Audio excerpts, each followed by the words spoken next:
boa noite mais uma vez a você que tem nos acompanhado, que tem participado dos nossos cultos, das nossas programações que são transmitidas online aqui da Meuc de Jaraguá do Sul. Seja bem-vindo a mais um culto e eu quero te saudar especialmente mais uma vez com um texto que é para ser o lema dessa semana do livro de Senhas Diárias. O texto diz o seguinte, é um texto lá do livro de João, capítulo 14, o versículo é o 23. E diz assim: se alguém me ama, guardará a minha palavra. O meu Pai o amará e viremos para ele e faremos nele morada. Eu vou ler de novo. Se alguém me ama, guardará a minha palavra e meu Pai o amará e viremos para ele e faremos nele morada. Eu acho muito interessante a relação que Jesus Cristo faz aqui sobre a maneira como cada ser humano que foi encontrado por Ele, que foi amado por Ele, demonstra que ama esse Senhor, que ama esse Deus que veio ao encontro dessa pessoa. A maneira como Jesus Cristo diz aqui é simples, por um lado, mas por outro lado é complicada, é difícil para mim e para você, que temos que lutar aí diariamente com a nossa situação de pecadores, com a nossa situação de pessoas falhas. E Jesus Cristo lhe diz, se alguém me ama, guardará a minha palavra. Você tem guardado a palavra do Senhor Jesus Cristo, aquela que o Evangelho nos traz? Tem de repente se empenhado nisso? Porque a relação entre guardar essa palavra comprova se realmente há um amor para com esse Jesus Cristo, aliás, o único Jesus Cristo, que nos amou tanto, morrendo por nós na cruz. Se nós o amamos, então nós guardamos a sua palavra, e entre nós guardar a palavra do nosso Deus é uma luta diária. E Ele sabe muito bem disso. Ele sabe que para nós não é fácil. Por isso que Ele, mais uma vez, como no dia de hoje, Ele quer nos saudar com esse texto, que quer nos resgatar da nossa condição de pessoas que não conseguem guardar a palavra, para parar tudo o que nós estamos fazendo agora e ouvir aquela palavra dEle. Ouvindo a palavra dEle, então nós estamos exercitando esse guardar a palavra. E guardando a palavra, então nós podemos sim dizer que nós amamos. Dentro das nossas falhas, com os nossos problemas, com os nossos pecados, com as nossas dificuldades, ali nós olhamos para Jesus Cristo e podemos dizer que o amamos, porque Ele nos amou primeiro. Se Ele não tivesse nos amado primeiro, esse versículo aqui seria inútil para nós. Mas porque Ele nos amou primeiro, Ele nos dá as condições de amar a Ele da mesma maneira. Não por completo, como se nós fôssemos dar a vida por Ele, porque nós não precisamos dar a vida por Ele. Ele já deu a vida por nós. Mas agora em obediência, em amor à Sua palavra, em amor a esse gesto, em resposta a esse gesto de Jesus Cristo. Eu e você somos convidados a guardar a palavra como gesto do nosso amor por Deus, E é claro, Deus ele vai vir juntamente com Jesus Cristo fazer morada no nosso coração. E o desejo para essa noite, a partir desse texto, é te saudar, te dar as boas-vindas, dizer ao teu coração que nunca é tarde para você estar diante da palavra de Deus, absorvendo mais aquilo que Ele tem a te dizer, guardando assim a sua palavra e mostrando que dentro das tuas falhas, dos teus medos, temores, pecados, ali você também ama a Jesus Cristo. E não tem nada mais consolador do que se entender amado por Jesus Cristo, apesar das falhas, apesar dos pecados. Isso é graça de Deus. É ali onde Ele nos abraça na nossa condição e nos coloca para caminhar ao seu lado, e quando a coisa está difícil, Ele nos pega no seu colo, mas Ele não abre mão da nossa vida. E isso é muito importante para cada um de nós. Sinta-se saudado mais uma vez, bem-vindo ao nosso culto, e eu quero te convidar a silenciar para nós conversarmos com esse nosso Deus que tanto nos ama. Fecha os teus olhos, inclina a tua cabeça, vamos conversar com esse Deus. Senhor nosso Deus, muito obrigado porque Tu nos amou primeiro, e esse amor ele foi expresso na cruz, onde Você entrega o Teu único Filho com uma missão, morrer no nosso lugar, para nos conceder a vida eterna, para nos conceder o perdão dos pecados, para nos conceder a possibilidade de Te amar, de guardar a Tua palavra. Você prometeu assim fazer morada no nosso coração e nós confiamos e cremos nessa promessa.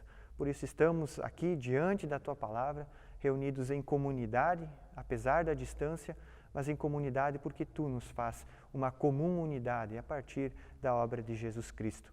Muito obrigado, Senhor Deus, que temos mais essa oportunidade. Eu quero humildemente te pedir agora, fale ao nosso coração, transforme aquilo que precisa ser transformado, para que o Teu nome seja glorificado, Senhor, dentro das nossas vidas. Ali onde um pecador se arrepende, a Bíblia deixa bem claro, a festa no céu, Senhor. E muito obrigado que um dia Tu veio ao nosso encontro e que nós estarmos hoje reunidos em comunidade para ouvir a Tua palavra. É fruto desse Teu amor, dessa Tua fidelidade por nós. Nos abençoe nesse culto, nos dê a graça da Tua presença em nossas vidas, Senhor. Guia também tudo aquilo que for falado, tudo aquilo que for ouvido para a Tua honra e glória. É no nome de Jesus Cristo que eu oro e desde já agradeço por esse momento. Amém. Legal, queridos. 2 avisos. O primeiro deles tem a ver com as ofertas. Como sempre, nós temos projetado aí algumas informações que podem te ajudar nesse sentido, mas nós queremos dar uma ênfase novamente na gratidão. Nós agradecemos a cada um, nós agradecemos como comunidade a cada um de vocês que tem colaborado com o sustento do trabalho. Tá certo, aí já fazem quase 4 meses ou mais, eu confesso que até nem estou calculando de tanto tempo já que faz que nós não nos reunimos todos com a casa cheia aqui, com toda aquela atividade que nós tínhamos antes da pandemia, mas mesmo assim essa comunidade ela continua viva e, queridos, isso é graça de Deus, é a prova da fidelidade de Deus e a isso nós somos muito gratos. E também a você que tem ajudado na manutenção desse trabalho. Muito obrigado mesmo e que Deus continue nos abençoando essa comunidade, não só com o sustento, mas também com a sua palavra, com aquela coisa que nos lapida todos os dias. Muito obrigado, ficam aí as informações também a você que deseja continuar contribuindo. Um segundo aviso diz respeito ao nosso estudo bíblico, que tem acontecido nas quartas-feiras e está sendo transmitido pelo YouTube. Você que tem participado, muito legal, muito obrigado pela tua participação. E eu quero incentivar você que não está participando aí a ligar lá na quarta-feira de noite, às 20 horas, no canal do YouTube da Melk. Vai lá no YouTube, digita Melk Jaraguá, já vai aparecer, vai estar ao vivo lá. Venha conversar conosco sobre a Bíblia, sobre a palavra, venha aprender mais, tem sido bem legal, não só estar transmitindo o conteúdo, mas também vendo, lendo e recebendo aí os retornos e também as colaborações, as contribuições de cada um de vocês que tem participado. Nos deixa muito feliz essas participações e nós queremos aumentar aí a distância em que essas transmissões elas vão, em que o estudo bíblico vai. Por enquanto, que nós não podemos nos reunir aqui presencialmente, fica aí uma ótima dica para você aprender mais sobre a palavra do nosso Deus, que é essa que nos faz amá-lo verdadeiramente. Então fica o convite aí, estudo bíblico, quarta-feira, às 20 horas, será transmitido pelo canal do YouTube da Melk. São esses os 2 avisos. Nós também queremos relembrar que conforme a prefeitura, conforme o comitê de combate aí ao coronavírus e tudo mais forem trazendo novas informações aí para os habitantes de Jaraguá do Sul, nós também vamos repassando como a comunidade vai proceder, se volta com os cultos presencialmente, se ainda mantém a presença nas atividades suspensa, como nós vamos proceder. Então fica de olho aí nas redes sociais, tanto no Facebook, quanto também nos avisos aqui no culto, assim como no estudo bíblico, e ali nós vamos estar passando essas informações também no WhatsApp sobre as atividades e como nós vamos proceder. Por enquanto, te convido a se manter aí fixo, fiel, junto com a gente no domingo à noite, na quarta-feira, no estudo bíblico. E, por favor, se você tem alguma necessidade de entrar em contato com nós, conversar conosco, entre em contato pelo WhatsApp, nos liga, vem aqui no sábado de manhã, nós temos aí o atendimento, estamos à disposição da comunidade com os seus devidos cuidados, máscara, álcool gel, distanciamento, isso tudo nós estamos respeitando, mas sinta-se convidado.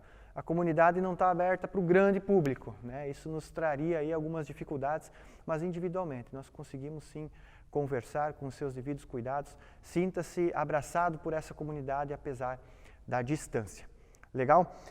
Nós queremos ir agora para a pregação da palavra e antes dela, para nos aquietar, eu quero te convidar para mais um momento de oração, para nós também clamarmos ao nosso Deus por paz, por um coração aberto, para que Ele venha falar a cada um de nós. Inclina mais uma vez a tua cabeça e vamos silenciar para esse momento de oração. Senhor Deus, mais uma vez chegamos conscientemente na Tua presença, agradecendo porque podemos ser comunidade para além das 4 paredes aqui do nosso templo. E nós queremos nesse momento silenciar porque iremos ouvir a Tua palavra. Abre o nosso coração, abre a nossa mente para o recado que Tu tem a nos dar, Senhor. Abençoa cada um que irá ouvir. Também peço humildemente esteja me conduzindo na transmissão do recado. E, Senhor, esteja conosco. No nome de Jesus é que nós oramos. Amém. Quero te convidar aí para abrir a tua Bíblia, ou ligar o teu celular, enfim, aonde você tem acesso aí à tua Bíblia, lá no livro de Efésios, na carta de Paulo aos Efésios. Abre lá na carta de Paulo aos Efésios, encontra ali o capítulo 4, e do capítulo 4 nós vamos ler do versículo 1 até o 16. Eu estou falando isso para vocês agora, vai estar projetado aí o texto também, mas abre lá, deixa o dedo, deixa o marca-página lá nesse texto, e nós queremos conversar a partir de hoje sobre um novo tema. Como vocês puderam ver aí nas redes sociais, foi lançada a proposta para o tema de agosto. E o título é Igreja a todo tempo, o tempo todo. E durante esse mês, nós queremos ver o que esse tema significa e como ele é relevante para a vida, tanto da nossa comunidade, quanto da igreja cristã como um todo, aquela que vai para além dessas 4 paredes. E esse tema quer ser uma provocação, porque na situação em que nós estamos, com atividades onde a presença está suspensa, é curioso ver a reação dos cristãos diante dessa situação. E esse tema quer nos ajudar a nos colocar no nosso lugar, porque ser igreja a todo tempo, o tempo todo, é estar atento àquilo que Deus deseja para o nosso coração como parte do corpo de Cristo em toda e qualquer circunstância. É muito legal sempre estarmos aqui como comunidade, partilharmos da palavra aqui, partilharmos de um espaço amplo aqui para conversar com os amigos, para estar na presença de Deus, para louvar ao Senhor. Quando isso não é possível, a igreja, será que ela deixa de existir? São essas algumas perguntas, dentre muitas outras aí, que nós queremos responder. Nem todas terão resposta, mas nós vamos fazer as perguntas e com isso conversar sobre esse tema durante esse próximo mês. Igreja todo tempo, o tempo todo. Essa jogada de palavras aí, ela tem um grande significado para mim e para ti. Eu te convido a ficar ligado aí nas pregações, nos cultos, durante todo esse mês de agosto, para então nós entendermos um pouco, não tudo, jamais conseguiremos entender tudo, o que significa ser igreja a todo tempo, o tempo todo. Então, te convido a estar com a gente aí todo final de semana. A pregação fica gravada no YouTube, então se um dia não der certo para você estar presente na hora da pregação, vai estar lá disponível. Tire esse tempinho aí para ouvir o recado da parte de Deus em relação a esse tema também. Te convido também para estar orando por essas pregações. Faz parte e é muito bom quando nós temos essa retaguarda de oração, onde somos conduzidos como pregadores, eu falo também em nome do Rodrigo, como pregadores somos conduzidos em oração e carregados aí, para não estar transmitindo a cada um de vocês palavras nossas, mas aquilo que Deus tem a nos dizer. Então, igreja todo tempo, o tempo todo é o tema desse mês e nós semana a semana vamos estar trabalhando a respeito dessas questões ou das questões que envolvem esse tema. E temos alguns subtemas para esse grande tema, e o dele, e o de hoje, é sendo igreja. Ser igreja. O que é ser igreja? E eu, de início, antes de nós lermos o texto de Efésios, eu pergunto para ti, você realmente sabe o que é ser igreja? Será que esses conceitos que você pensou agora sobre o que é ser igreja, realmente retratam aquilo que é ser igreja? Será que isso não foi uma construção de alguma coisa que foi lapidando na tua vida, foi sendo lapidado na tua vida e você chegou a essa conclusão e de repente não quis pensar mais além? O que é ser igreja?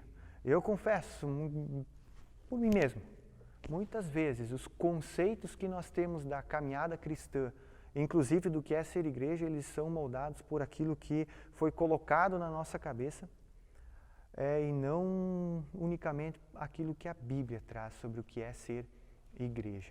E nós queremos tratar um pouquinho sobre isso, ser igreja hoje. E essa pergunta eu faço para ti, o que é ser igreja? Mas antes de responder essa pergunta, o que é ser igreja, eu faço outra pergunta: de que igreja nós estamos falando? Porque nós podemos falar da igreja invisível, que trata da comunhão de todos os crentes, da comunhão universal de todos os cristãos, a igreja invisível, aquela que eu e você conhecemos como corpo de Cristo.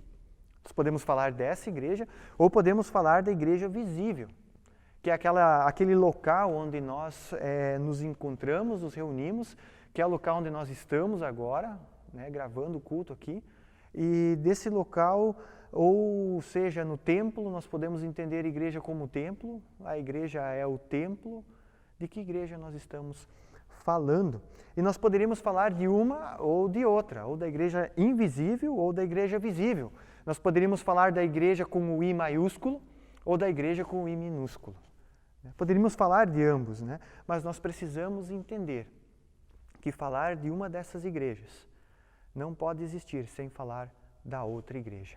Elas estão interligadas. Não tem como falar só da igreja visível ou só da igreja invisível sem considerar a outra. Uma vez que nós falamos da igreja invisível sem falar da igreja visível, nós corremos o risco de excluir uma em detrimento da outra.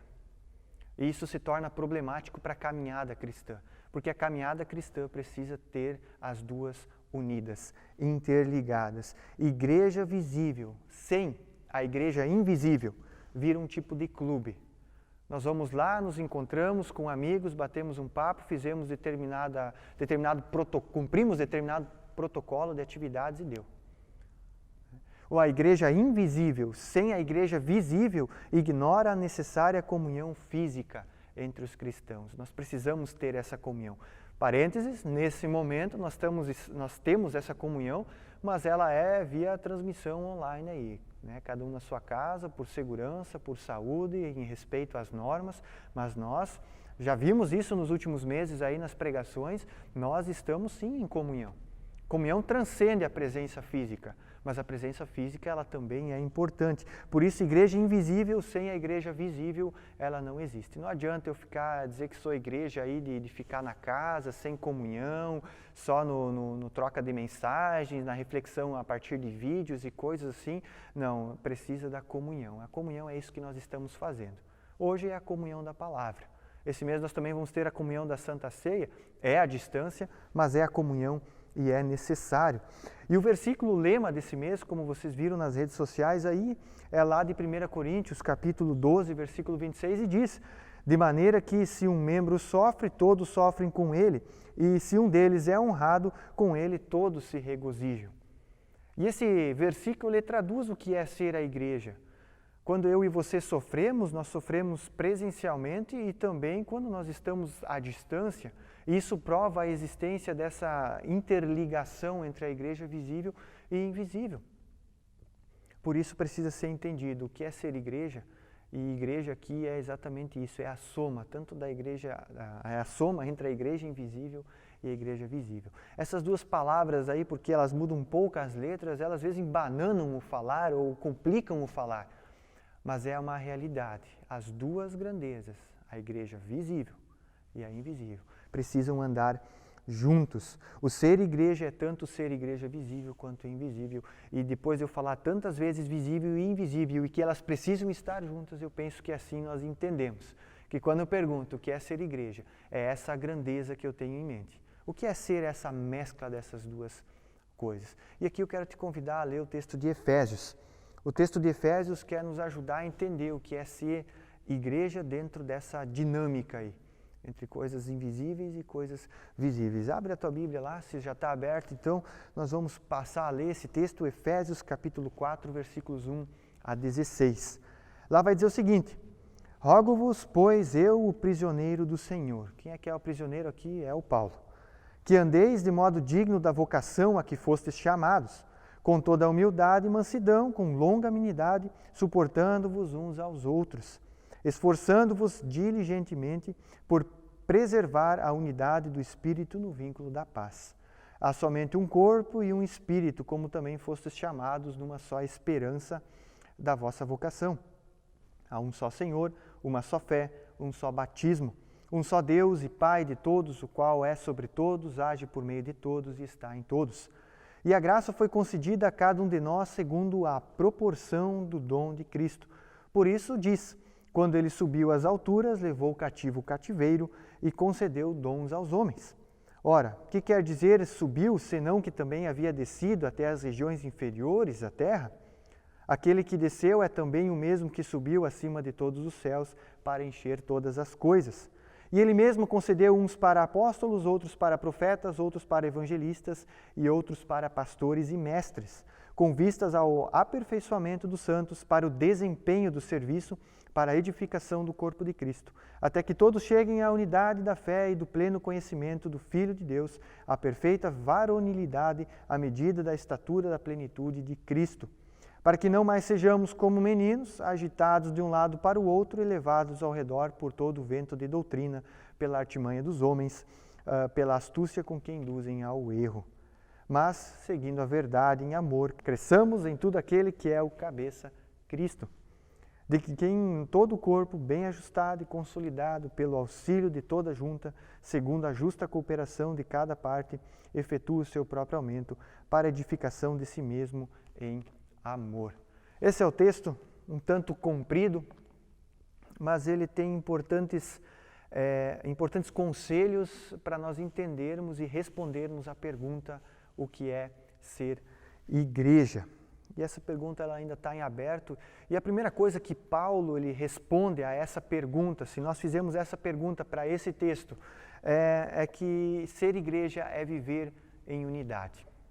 Ser igreja é viver em unidade. Ser igreja está relacionado com o privilégio de estar unido com pessoas que ou são semelhantes a nós, ou são completamente diferentes umas das outras. Eu acho isso sempre interessantíssimo, assim. Quando nós tínhamos aqui a presença, então, de público no nosso culto, isso sempre me chamava a atenção a pluralidade de tipos de pessoas que estavam conosco aqui. Eu não estou falando de questões de raça, de gênero, nada disso. Eu estou falando de questões de diferenças visíveis. Cada um de nós tem um jeito de falar, cada um de nós tem um jeito de se vestir, cada um de nós tem um jeito de olhar, de parar, de conversar, tem o seu círculo de amizades, tem umas pessoas que preferem ficar mais retraídas, outras são mais extrovertidas, e essa pluralidade consegue habitar num ambiente só, sem ninguém brigar com ninguém. Isso é muito interessante. Claro, entre a liderança, entre pessoas que precisam tomar decisões, nós sabemos que a coisa ali ela tem as suas discussões aqui e ali, mas isso também é bonito porque prova como um grupo de pessoas que pensam diferente podem habitar no mesmo ambiente. Isso é a igreja. Se você for para um clube lá fora, você vai ter uma mensalidade, você vai ter regras e normas a serem cumpridas, e se você não cumprir, você não está dentro. É exatamente isso. Se você vai em algum clube de Jaraguá do Sul, aí faz ali um contrato de utilidade das coisas lá, se torna membro deles lá, tem que obedecer determinado número de regras, pagar aí a sua mensalidade, senão você não tem vez. Você tem que se adequar a um estilo de proceder. E aqui na igreja, queridos, nós não temos isso. Por isso é um privilégio estar unido com quem muitas vezes nem pensa igual a nós. Com alguém quando nós temos dificuldade e estar ali habitando no mesmo lugar, vivendo no mesmo lugar, com os nossos pecados, com as nossas falhas, isso é um privilégio. E é muito interessante que esse hinário aqui é um hinário que nós usamos no estudo bíblico aqui, na sede, né? Na Vila Lalau também é usado esse hinário. E esse hinário tem um hino lá, o hino número 163. É um hino que a turma aqui gosta de cantar.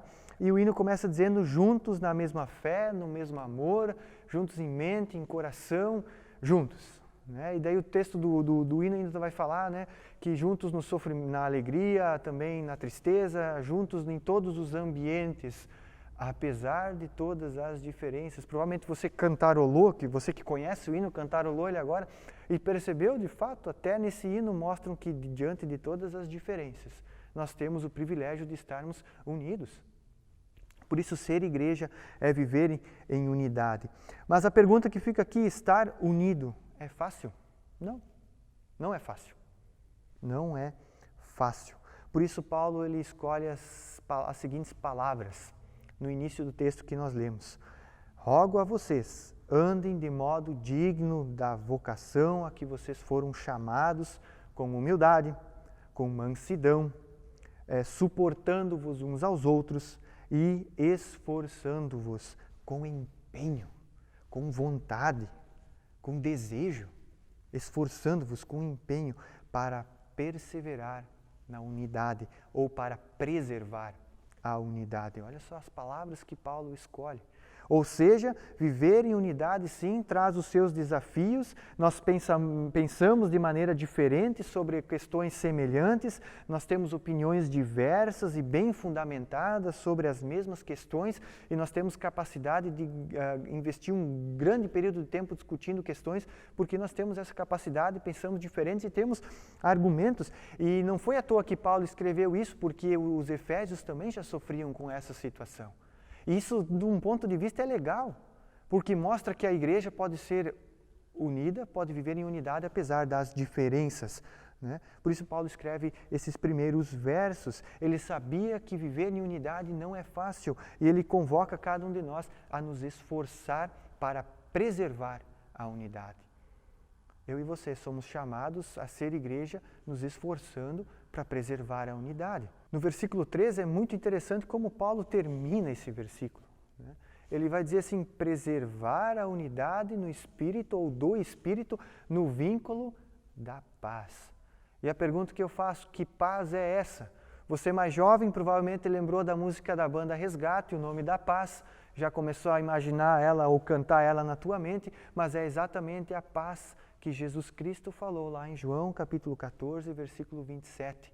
Ele vai dizer, deixo a minha paz vos dou, não como o mundo a dá, não se turbe o vosso coração. A paz de Deus, ela não é uma paz no sentido ausência de conflito, é uma paz no sentido nós conseguimos habitar, viver em unidade apesar dos conflitos. É essa a paz que Ele nos dá. E é essa paz na qual o apóstolo Paulo se refere nesse texto. Esse vínculo da paz é exatamente essa, onde pensamentos completamente diferentes conseguem viver em unidade, porque eles têm ali o vínculo dessa paz, né? Para sustentar esse argumento do esforço pela unidade do Espírito, no vínculo da paz, como Paulo coloca, Paulo diz o que diz nos versículos seguintes, de 4 a 6 do texto de Efésios. E lá vai dizer, há um só corpo, um só Espírito, um só Deus, um só batismo, uma só comunhão, uma só fé, e por aí vai uma sequência de coisas que mostram a origem dessa unidade, o nosso Deus. Essas mesmas palavras são usadas por Paulo lá em 1 Coríntios capítulo 12, versículo 27, onde ele vai falar a respeito do corpo de Cristo. Ora, vocês são corpo de Cristo. E como vocês são membros, cada membro tem a sua função, vocês são capazes, a partir de Jesus Cristo, de viver em unidade. E isso, queridos, é um privilégio. Você não vai encontrar isso em outro lugar. Qualquer um que divergir em qualquer lugar do planeta, ele vai ser jogado para o lado se ele não for na maioria. Pode fazer uma pesquisa a respeito disso aí. Agora, na igreja, na verdadeira igreja.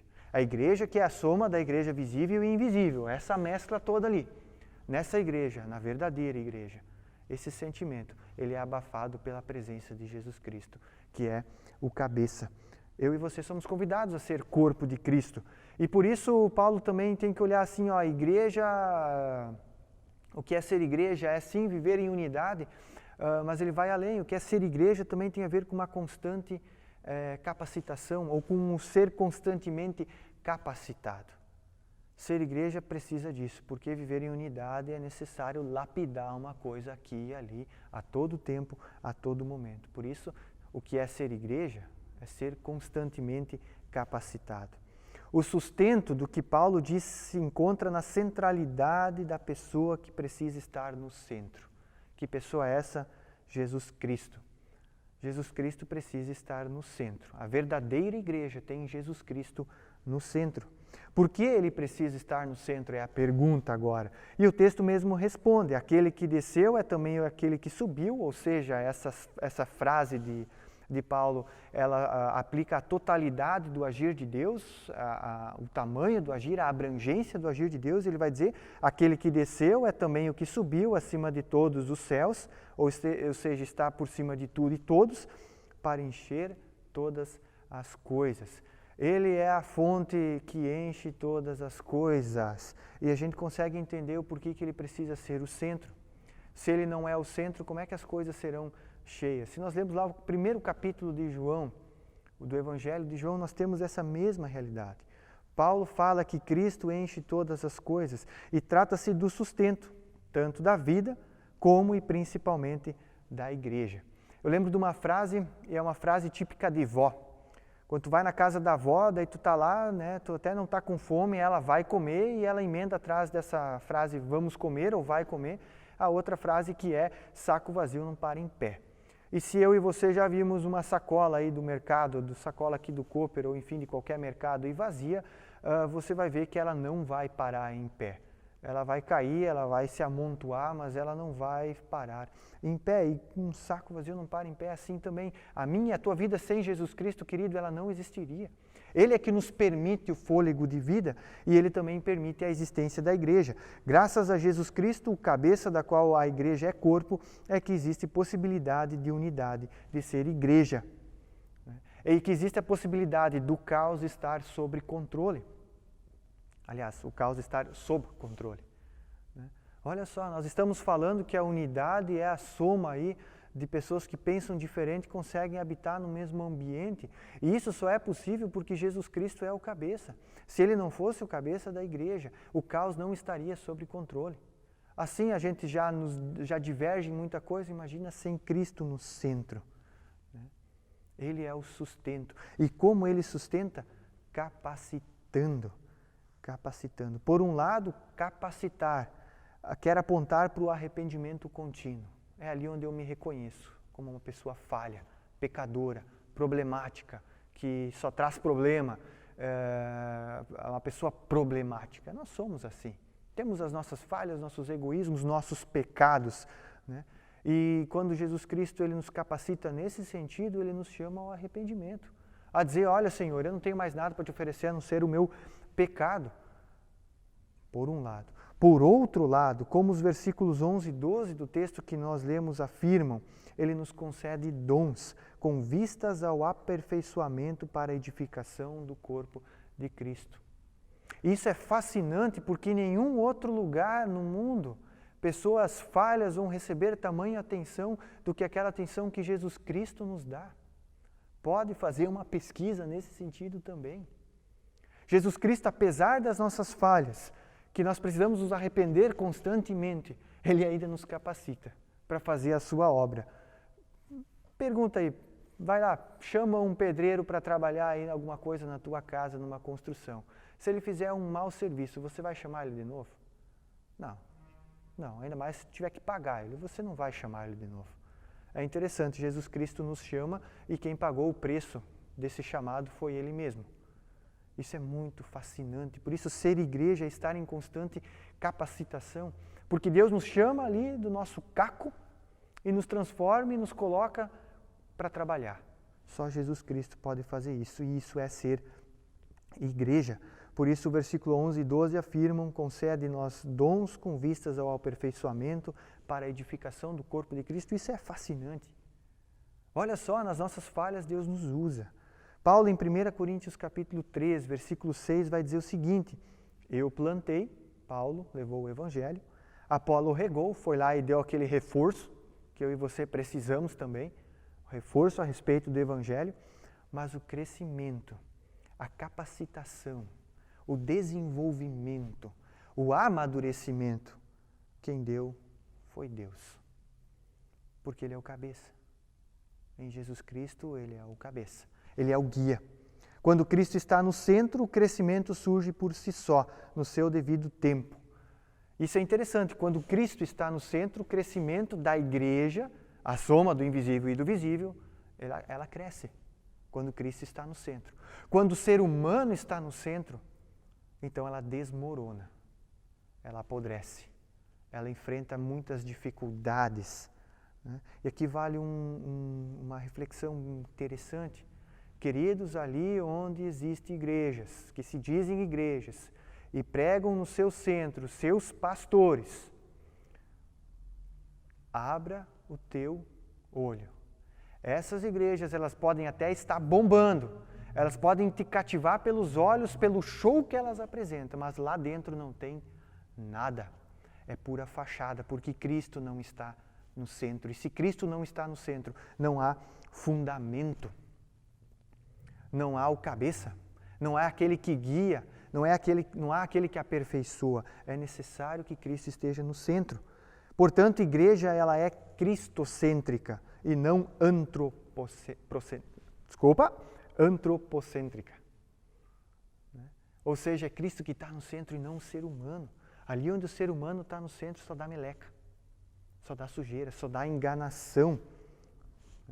Eu lembro da situação de Jesus quando ele encontrou a mulher adúltera. Eu vou pontuar ela um pouquinho depois também, mas aquela situação de Jesus, do encontro dele com a mulher adúltera, prova que se Jesus Cristo não tivesse no centro, aquela mulher teria sido apedrejada. Eu vou voltar para frente para esse texto. Portanto, a igreja é cristocêntrica e o objetivo desta capacitação é a firmeza da fé e a criticidade na caminhada. Quando Jesus nos capacita, nós sabemos para onde nós vamos e nós sabemos como ir para lá. Onde está escrito e como nós devemos proceder? Na Bíblia. Dá uma lida, faça essa experiência. Ser igreja é ser constantemente capacitado. Em outras palavras, ser igreja tem a ver com maturidade, com crescimento.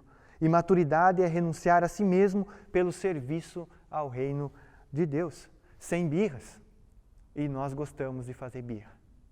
Nós gostamos de criticar, nós gostamos de olhar a grama do vizinho, nós temos tendência disso. E Deus hoje quer nos chamar de volta.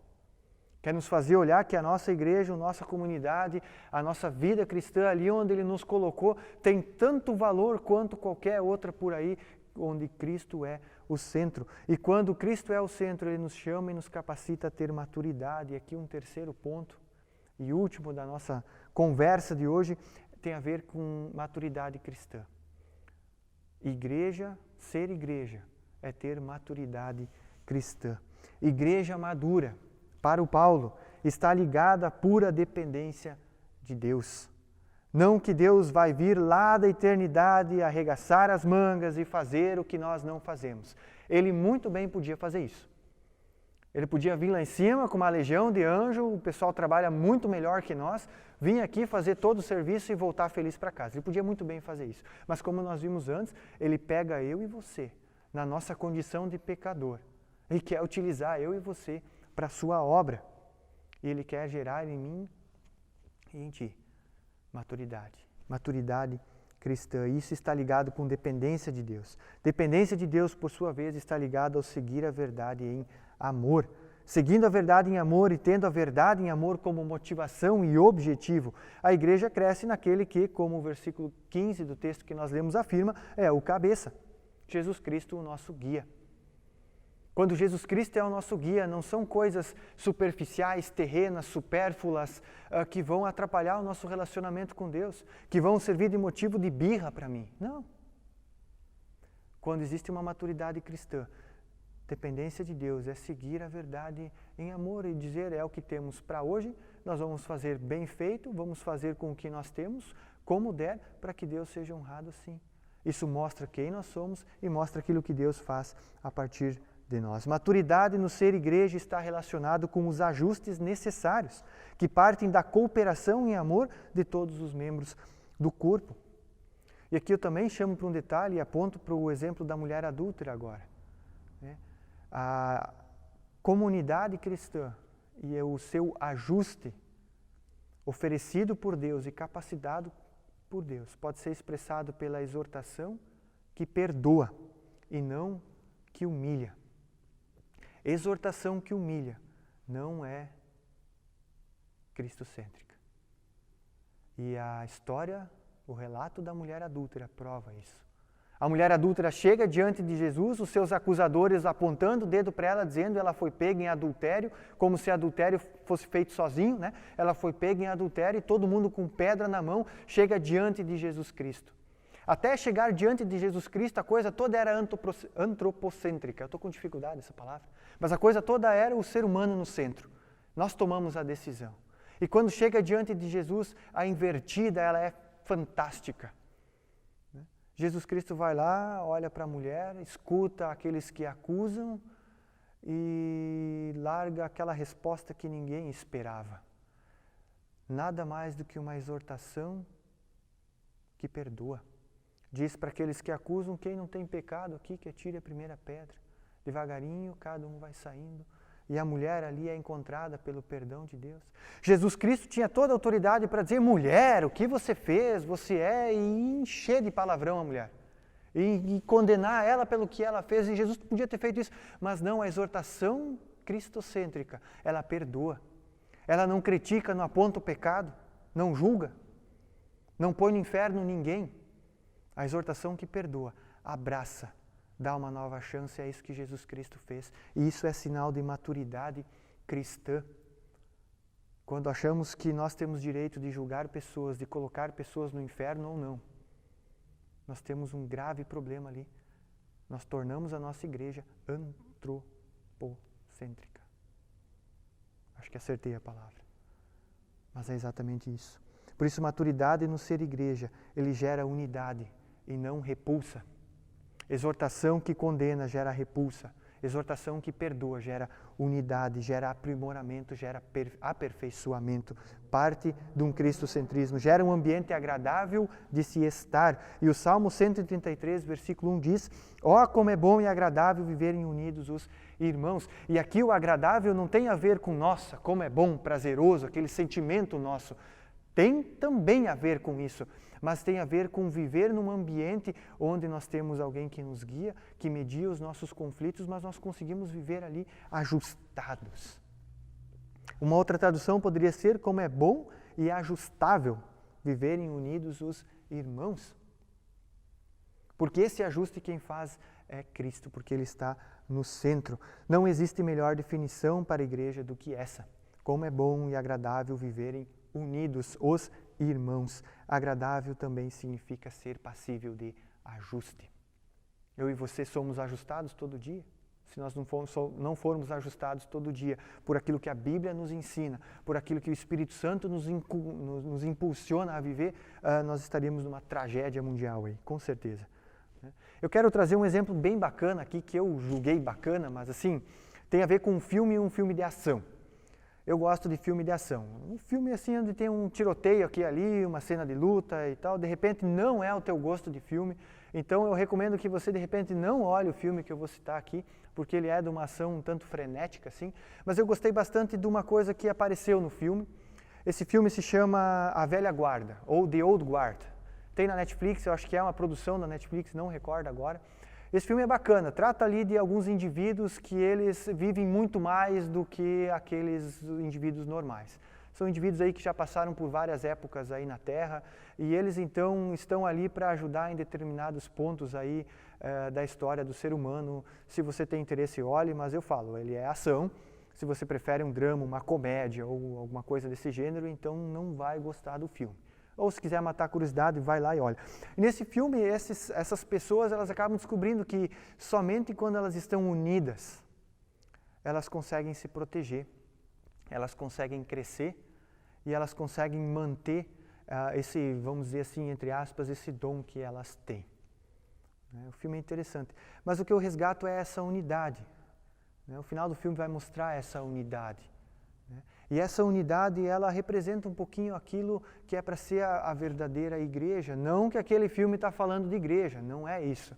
Ele está falando dessa unidade, e é para essa unidade que eu aponto. Quando no filme eles têm maturidade para perceber que estando unidos eles conseguem superar os seus problemas, então eles chegaram naquilo que é o objetivo, no caso no filme lá, mas que eu também entendo que é o objetivo do que Paulo fala aqui.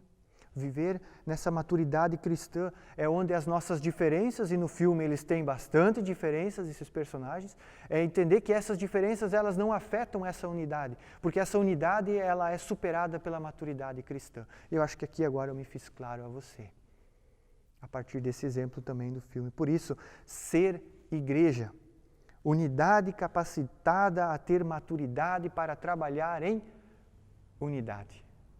Eu achei muito bacana esse ciclo da coisa.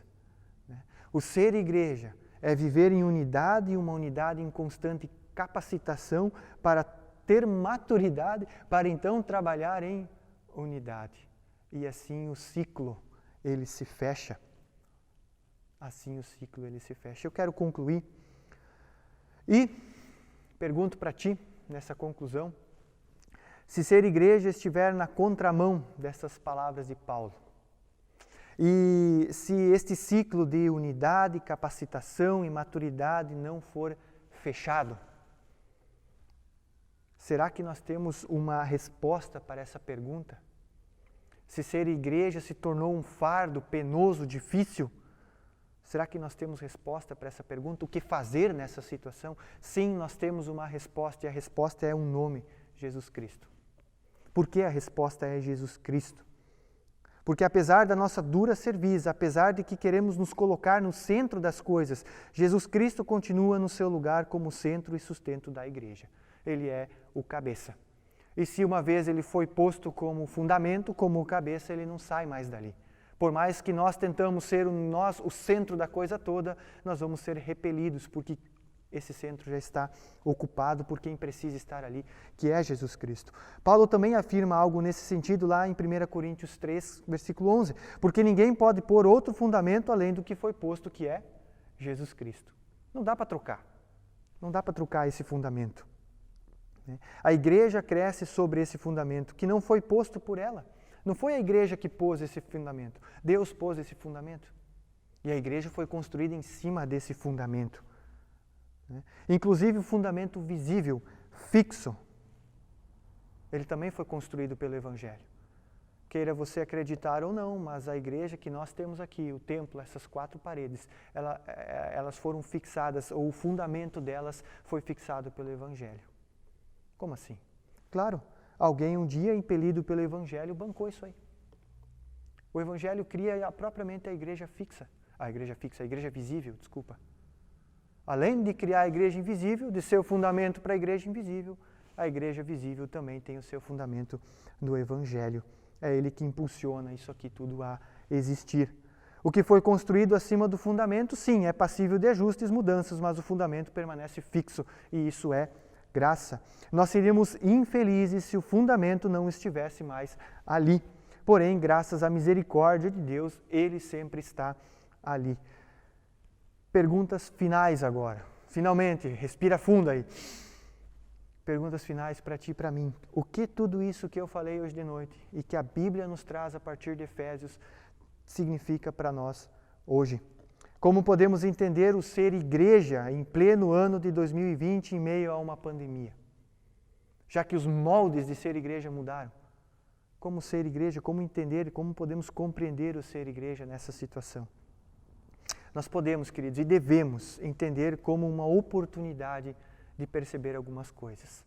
Ser igreja nesse momento é sim ter unidade, é ser capacitado, é ter maturidade, mas nós devemos entender que ela também é ter oportunidades nesse momento. É perceber que ser igreja está para além do que é visível, mas sem ignorar o que é visível.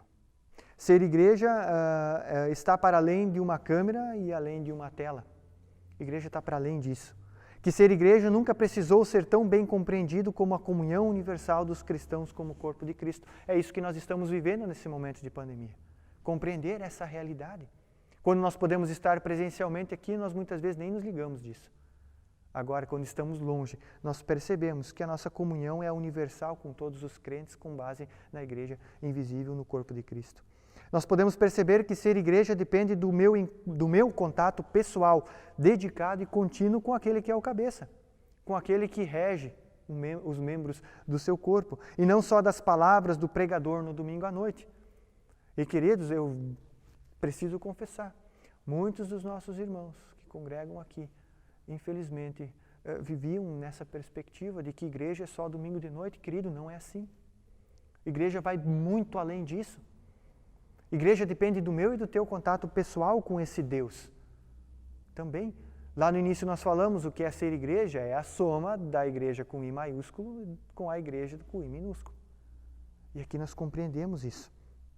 E também nós percebemos que a graça de Deus nos capacita a olhar para os desafios e ver neles oportunidades de colocar as nossas capacidades e dons em prática. e alcançar locais que antes nem eram alcançados. Confesso para vocês, o que eu tenho aprendido sobre tecnologia de transmissão tem até me dado uma coceira para virar youtuber, tá?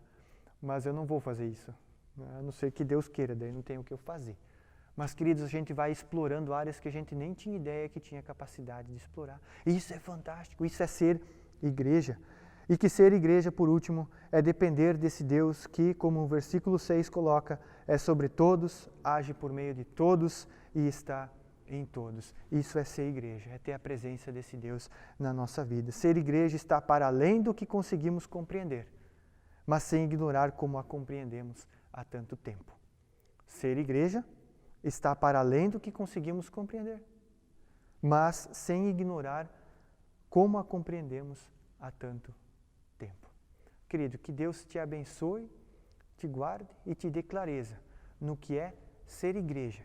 Porque nesse próximo mês, igreja, a todo tempo, o tempo todo, o primeiro ponto é ser essa igreja. E nós vamos ver os desdobramentos disso. Mas não adianta ver os desdobramentos disso sem saber o que é realmente ser igreja. Que Deus te abençoe, que Deus te guie, e eu quero te convidar para uma palavra final de oração. Senhor nosso Deus, obrigado pela Tua palavra que nos alimenta, que nos chama a ter paciência para te ouvir, para entender o Teu recado, para ser alimentado e também seguir firme para a caminhada. Fomos impulsionados a entender o que é ser igreja. Vai para muito mais além do que nós conseguimos compreender e não ignora aquilo que nós já compreendemos. E nós te louvamos e agradecemos por isso, Pai. Te pedimos, diante das nossas dificuldades, falhas, pecados, diante das nossas certezas, facilidades, diante daquelas coisas boas que nós fizemos, seja Tu o centro da nossa vida e deixe cada dia mais claro que igreja é ser corpo também de Cristo. E assim a soma dessas duas realidades, visíveis e invisíveis, para a Tua honra e glória, para Te servir e servir o Teu reino. Abençoa cada um ali nos seus dilemas diários, cuida da saúde de cada um, Senhor, e nós pedimos tudo isso no nome precioso do nosso Senhor e Salvador, Jesus Cristo. Amém. Querido, uma abençoada semana para ti, uma boa noite, fique atento às redes sociais e para as demais informações que forem surgindo e que Deus te abençoe adiante. Amém?